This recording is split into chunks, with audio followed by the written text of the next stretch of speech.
It's a journey we've been following for more than 4 years. This is what we do. Our job is to save limbs. Back in 2020, we introduced you to a doctor right here in Cleveland, working to save the limbs of patients who were told they needed amputation. I'm sorry, I get very emotional about this.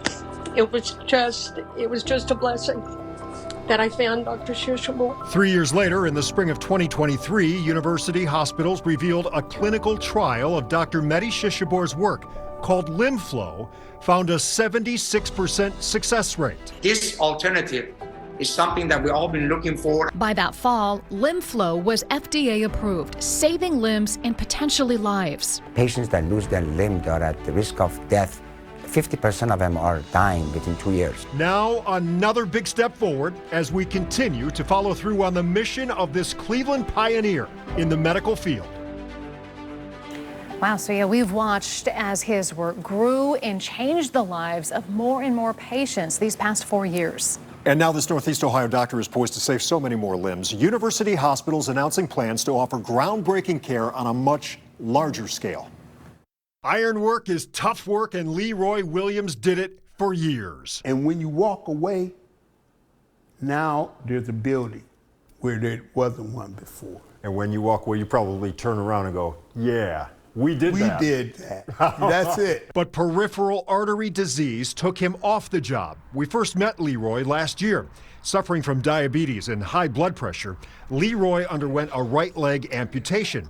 Years later, his left foot was in danger of a similar fate. A meeting with Dr. Mehdi Shishabor at university hospitals changed Leroy's life. Dr. Shishabor restored blood flow, and a single toe was amputated, not a foot and not a leg. With this one leg, I still have life. Now, Dr. Shishabor and university hospitals have a plan to help others like Leroy. A $5 million gift will establish the Lorraine and Bill Dodaro Limb Preservation Center. This is 26 years of dreaming. This is a major investment in research, education, and clinical care, pooling resources to bring about innovation and limb preservation techniques. When patients are at risk of losing a limb, a lot of the focus is on blood flow or revascularization. It turns out that's just one component. That may be 50% of the treatment.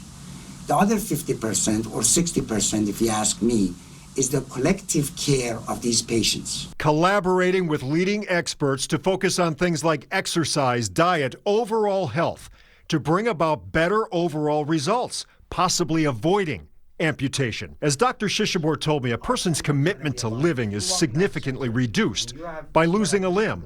Almost half of all patients with end-stage peripheral artery disease will die within 2 years of amputation. I can tell you that I've had a number of times in my career of 25, 26 years where patients have told me they'd rather die than get an amputation. Hopefully, the model here will be used around the world. The goal is to save limbs, save lives, like Leroy's, who is still going strong today. That statement, save a limb, save a life, I believe that. I really do. So really, it's just a new way to think about saving a limb, making sure care includes experts from all disciplines. Dr. Shishabor is not done there either. Another goal is to bring an international symposium, the best minds in the business, to university hospitals, not only to share, but to learn, because, as Dr. Shishabor says, the patient always comes first. My sister is an amputee, and so I know how important this is and how much this means to people. So that's awesome, and I love seeing that doctor with such a passion for it. I just love that the groundbreaking is right here. Right This here. is what we're doing in Cleveland today. We're so My blessed to goodness. have So the good. health care that we do.